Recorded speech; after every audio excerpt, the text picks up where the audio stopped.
Welcome to the Payroll Podcast, the show that explores the latest insights and innovations in the world of payroll. Hello and welcome back to the Payroll Podcast. My name is Nick Day, CEO at JGA Recruitment Group, and we are specialist payroll recruiters. Remember, if you do enjoy this show, please do share it with all of your payroll colleagues and friends so that together we can continue to raise the profile of payroll globally for everyone. If you do get a moment, please do remember to review the show as well as press subscribe. Now, today I'm joined by David Tymm, who's Innovations Director at PayPoint PLC, also the founder of iMovo, which are a secure digital voucher technology pioneer that was later acquired by the PayPoint business themselves. Now, for those not familiar, the PayPoint Group connect millions of consumers. They've got over 60,000 retail partners, and the business serves a diverse range of customers from leading service organizations like EDF and Monza to e-commerce brands like eBay and Amazon, as well as millions of consumers who pay bills, get cash, make card payments, or like me, who go and pick up parcels every day at thousands of locations across the UK. Now, David is joining me today on the Payroll Podcast to talk about open banking. Why, you may ask? Well, he wants to help us all understand how open banking may just impact the future of payroll. And he's going to explain to us it's relevant to payroll professionals as we continue to navigate this new world of work. Should be a fascinating conversation about a subject we've never tackled before on this show. So without further ado, welcome David to the Payroll Podcast. How are you feeling today? I'm fine. And thank you for that excellent introduction, Nick. Very welcome. Very excited to talk about something we've never discussed before. Before we get into that, I'm going to ask the simple question I ask all of my guests. What does the word payroll mean to you? Right. Well, to me, I mean, if you look at it, business functions, it's probably the only business function which is completely ubiquitous to every single business, because every business has to pay its employees. It's a fundamental hygiene factor. If you look at anything else that a business does, I mean, for instance, your sales or revenue, the way that those sales are made and that revenue is accounted for, likewise with costs of the business incurred, there's a lot of subtle differences in that. But payroll is the one thing which stands absolutely alone in the sense that it is the same. But at the same time, listening to your show, I realised that there's so much variation that goes into the way that people are paid and how it gets calculated and so on. So it's fundamental, it's ubiquitous, but it's very, very different. Yeah, well, a great start. And actually, open banking is something that plays its part in that, just to add to the layer of complexity. Before we get into that, though, I wondered if you could just tell the listeners a bit more about your background, because from my own research, it seems to be quite an interesting story. I know it starts with you founding a company called iMovo, which I mentioned in my introduction, later acquired by PayPoint, where you find yourself as Innovations Director now. But also, I understand that your service started about making payments in cash to people that didn't have bank accounts. That was something quite important to my heart, because my wife started her first ever job in London helping people who couldn't get bank accounts working for a charity called Toynbee Hall. So I was really interested to find out more about that. And of course, the success of that project led to you bidding for the replacement of the post office card account as well in 2021. So I wonder if you could just bring your story to life for the listeners for us. Yes, certainly. No. So the quick version of this is that we didn't start off wanting to make cash payments to people. We started iMovo because this is going back to about 2003, and people got very excited about the idea of digital marketing and using email to distribute coupons and vouchers for promotional purposes. And people said, and who knows, sometime in the future we may even be able to use mobile phones for this purpose. And this is the very early days of mobile marketing, where people were sending text messages saying there's an offer here or there's an offer there. And being from a kind of a banking and a payments background, I thought, well, there's something kind of wrong with this, because if I get a text message on my phone and that's actually worth something, what's to stop me sending this to all of my mates and they can go and get exactly the same offer? Because at the back of this is that there's somebody counting up where these things have used, and presumably somebody's got to pay somebody at the end of this process for all of these different vouchers which have been used, which is the way that paper vouchers and coupons use. So we decided what the only way of dealing with this will be to make these vouchers unique. So that was the starting point. So that kind of set some, that's fine. That's what we need to do. How do we go and do it? And we developed a method which made a voucher on a mobile phone behave very much like a credit card or a debit card payment. And by that, what I mean is that we were able to develop a method which used credit and debit card payment protocols and methods in order to do our consumer vouchers. And that kind of opened the door for saying, well, if we can make this look to all intents and purposes like a credit or debit card payment, there's no reason why any retailer that accepts credit and debit card payments can't take these vouchers. And so that was the idea. We thought, well, this is kind of it's a good idea. Let's make sure nobody else is doing it first. And it turns out nobody else was, so we then patented it. So as a process, it's protected by patent and has been in Australia, New Zealand, South Africa, the US, and the UK for about 15, 20 years now. Congratulations. Yeah, I mean, it takes a long time to get these things, and it's not something I think I'd choose to do again, but it's a necessary thing when you're starting a business like this. So anyway, so having patented it was one thing, getting other people to use it was another thing. And one of the first companies that we spoke to about this was PayPoint. And PayPoint said, well, we like this as an idea. It's good for our retailers because it means that customers will go to our retailers. It's driving them footfall, and they'll use these vouchers and they'll get paid, and we know it's secure, and that's a good idea. But what we'd also like to do is look at this as a means of making payment to customers who don't have bank accounts using the cash which is in retailers' tills. And so bit by bit, we developed a service which is now used by about 130 local authorities, which are used for making payments to people who choose, for whatever reason, and your wife's already familiar with the many reasons why people choose not to have bank accounts. And the way it works is very simple, is that somebody can get one of our vouchers, and they can be, for example, they can be assessed by a local authority as being in need of assistance. They can be sent a text message. They can take that down to the local PayPoint shop, and then they can get money out of that PayPoint shop. And they can do that typically 7 days a week, 10 hours a day at, as your point said, is 60,000 different individual tills or retailers can, it's 28,000 retailers, 60,000 points of redemption within those retailers, which is where that figure comes from. Right. And I think the actual record between being assessed and issued a voucher and actually getting the money from the PayPoint retailer is 28 seconds. Now, if you compare that to opening a bank account or anything basically involving traditional financial services, I mean, that really is warp speed. And that's one of the reasons it's been very successful. That's a very long introduction, but basically that's how we work with PayPoint. You referenced it perfectly. So, I mean, it tells us you've been immersed in the world of payments, albeit in slightly different guises, for a number of years. Yeah. Payroll payments obviously being a new type of payment for you. We're going to jump into that. I know that you've got... in your current role as innovations director, as I understood it, you're kind of working in two roles in one at the moment. Tell us a little bit more about how that's split. Yeah, well, the Imovo business as was, PayPoint acquired the business in November 2022. And it's after that, it was because we wanted to bid for a particular government contract, which was being tendered by the Department for Work and Pensions. And payments as a regulated business, and Imovo as an independent business was too small to bid for it, just on the size of our balance sheet was such. And because PayPoint were our biggest supplier, they're our biggest customer, we knew all the people really well. It's a very easy cultural fit for us to become part of the group, and that's what we did. We subsequently went and won that business, and so I continue to run the Imovo business, which is the cash payment business. And there's two other markets. The consumer goods business is still very good for us. Team here have developed that quite considerably since the acquisition. And then the third area is one of newspaper subscriptions, which is a real niche market, which unless anybody's terribly interested, I propose we probably don't go into on this podcast. So I run that business, but what I also do is I look at kind of innovations across the PayPoint group, and bearing in mind the capabilities the group has, my job is to position these in the various sectors where we might operate, and payroll is one such market that we've been looking at recently. So let's explore that then, the payroll piece. So we're going to talk today about payroll and its relationship to open banking.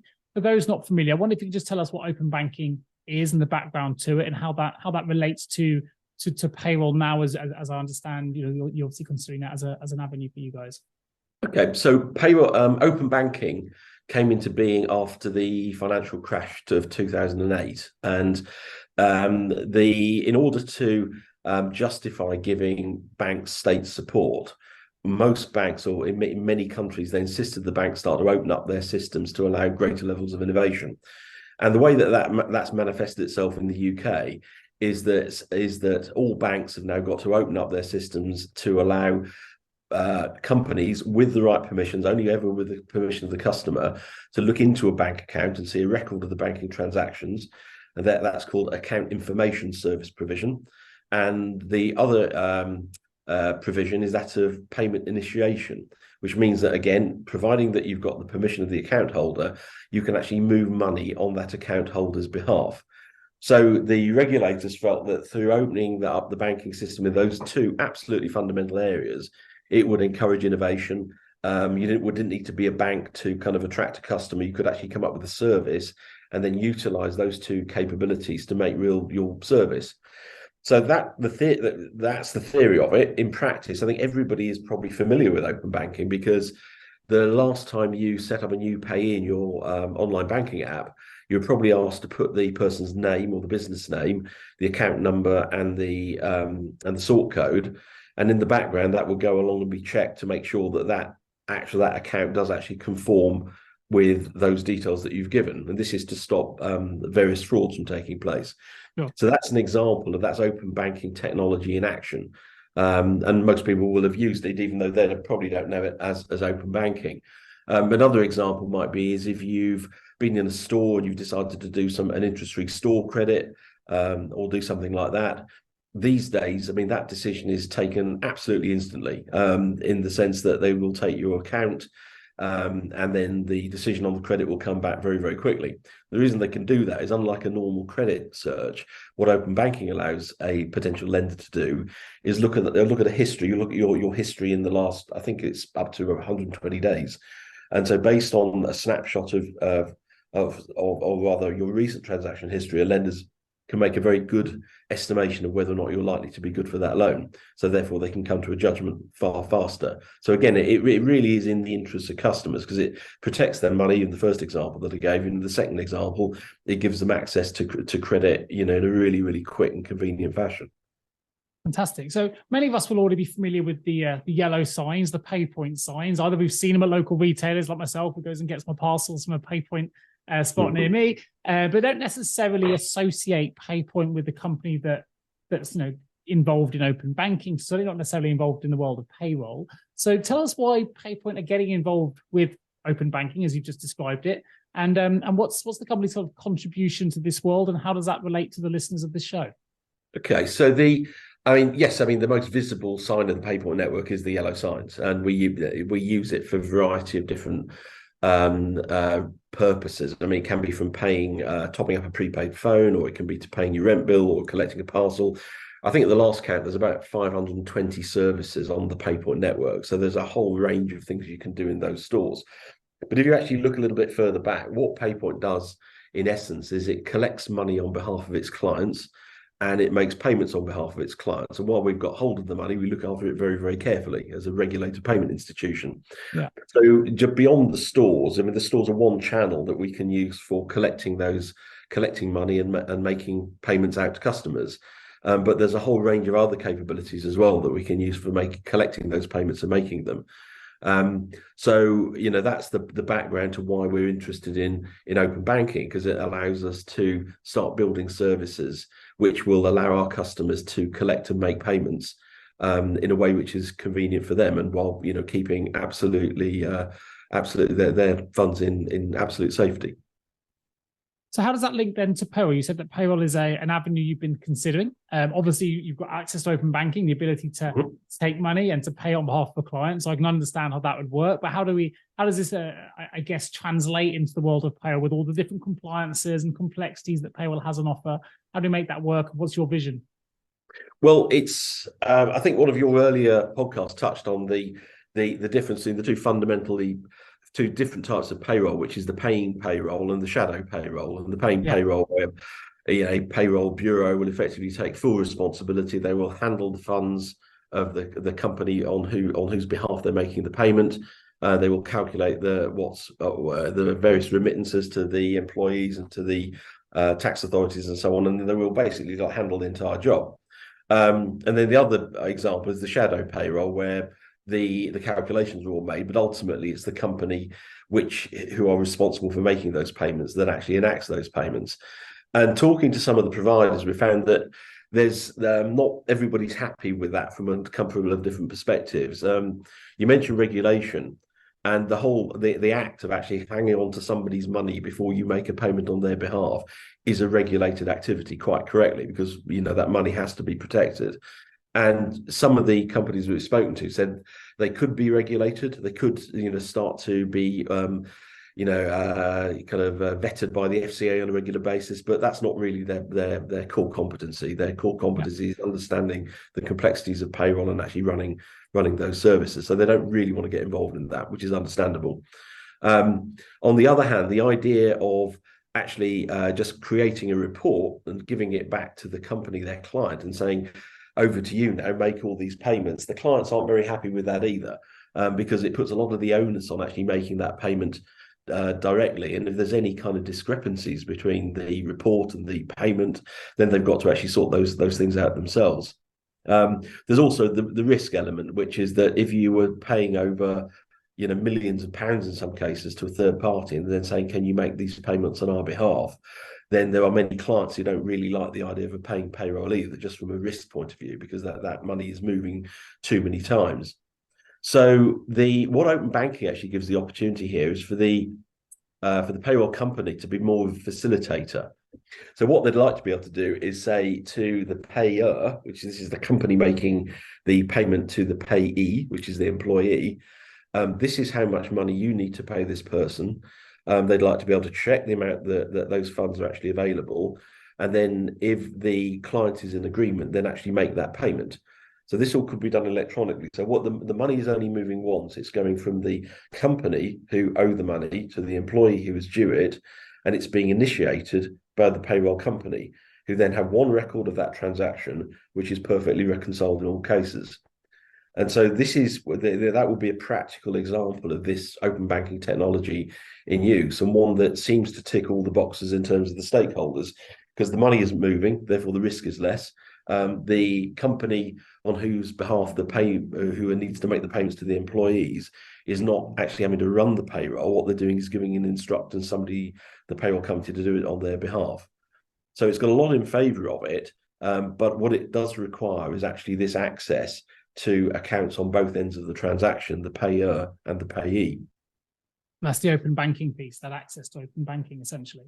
Yeah, open banking, that's the key to actually making this work. And there's a few other bits and bobs besides that are needed, but at its heart, that's what's needed. It's as I said, it's an orchestration of the various players involved in actually making this transaction and allowing it to take place in a completely frictionless manner. And also that's always reconciled. Reconciliation is a big issue. If you move money to one place and it's maybe two separate transactions, there is always going to be a difference. And with volume payrolls, that can take a long time to kind of account for those differences. Sure. And from a security point of view, does this increase the level of security? I'll mention that because we've seen some front page news now recently of major providers being hacked, and certainly payroll providers being a victim of people wanting to, cybercrime, shall I say? Because it's part of, you are regulated, because there's very stringent controls. Does it provide a more secure environment as well for people wanting to utilize the service? Yes, it does on a couple of points. I mean, it's an interesting point that you bring that up, because and again, I'm not speaking here with any knowledge of that particular incident, but from what I can work out reading in the press, is that was the actual movement of those files between the payroll company to the company itself is that where it got hacked. So it's actually that's a really graphic illustration of the risks involved when you start moving large volumes of consumer or personal data around, and that's exactly the issue that this would overcome, because what you'd be dealing with here is many thousands of individual transactions rather than one big file with everybody's details in it. So I think there's a fundamental point there, which is there is no mass movement of data, which is a good thing. The second thing is that because open banking is regulated, and you have to show that you're a fit and proper company before you can get access to this technology. So it isn't something that any company can use. You have to be properly regulated. Is that each of those transactions is recorded to a bank level of security. So, the data's not moving, and the same protections are in place there for each and every transaction as if you were making each and every transaction on your own account. So I think in a couple of very fundamental ways, it's a lot safer than the existing model. Yeah, that certainly makes sense from my perspective in terms of what I've read as well. Interestingly, though, I mean, your title is Innovations Director. I'm going to put you on the spot a little bit here, David. But you mentioned that open banking really came to the fore in 2008. So why have we not really seen this infiltrate the payroll process before? And why is it only sort of being identified now as being a potential opportunity for businesses like yourselves? Well, it wasn't introduced in 2008. That in the bailout that followed, that's when it was suggested this would be a good thing. And remember that a lot of the institutions who would have been caught within this and were told that they had to comply were dealing with very, very old, sometimes very complicated systems, which needed quite a lot of work to provide this capability. It's one thing for a politician to say, all banks are going to do this. It's quite another matter to actually implement that. So it's really only in about the last 4 years that this has actually become available, and maybe 6 years. So it's still relatively new in banking terms. And it's taken a while for people to actually work out what to do with it. It's one thing having the capability, but another thing to actually start developing propositions which actually use it. And so there is, we've been in that gestation period since then. So from your perspective then, if you could, I know you obviously fully understand the benefits of open banking, you're fully immersed in that world, in that sector, and you can see how it can improve the payroll process. If you would have had a crystal ball and could look at the future of payroll now, how do you see the future of payroll evolving in relation to open banking? What if we were having this podcast, let's say 3 years from now, how would it have impacted the payroll profession as we know it at the moment, do you think? I think it's going to lead to a more streamlined way of running payrolls without actually detracting from the value that the payroll bureaus provide and all of the complexity involved in paying people, understanding, the different payroll structures and pay that exist, which are, too numerous to mention. The moving the money safely is a bit of a hygiene factor. It's the kind of thing that nobody will applaud you for doing it well. You just expect it to work absolutely like magic every time, and there never to be any errors. So I think what the promise that this offers is a kind of error-free payroll and allowing the payroll professionals to actually concentrate on really where the value add is, which is not this. This is necessary plumbing, but it isn't something which is ever going to win a payroll bureau or a new client. It's just something which needs to be done really, really well, and that's the opportunity it provides. Sure, I like the way that you talked about the error being being able to minimize. I mean, the idea of a payroll professional really silences golden, because if no one's calling them, it means they've got everything absolutely right, and they often go unnoticed as a result of that, right? Because they don't always raise their heads above the parapet to say, look at what we're doing. Actually, they don't need to. They get their rewards from no one calling, knowing they've got a 100% accurate payroll function. And there's an interesting crossover there in the answer you just gave. But for people that wanted to find out more about PayPoint and the solutions you're innovating, is it ready for the market now? Where are they, and what can they do to find out more? They can contact me, and I can bring them up to speed with exactly where we are. I mean, clearly I've given just a brief summary of what we're involved in. I mean, it has applicability in payroll. There's other industries where the same model has value as well. But I'll be delighted to talk to anybody who'd like to know more.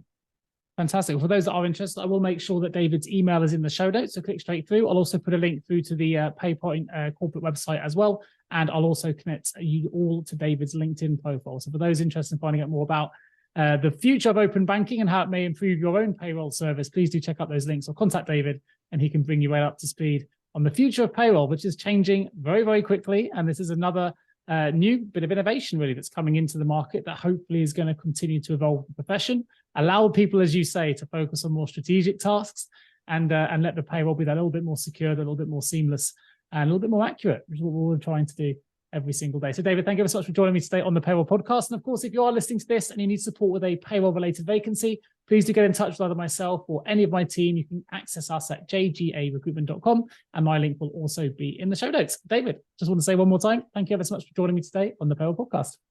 Pleasure. Thanks a lot, Nick.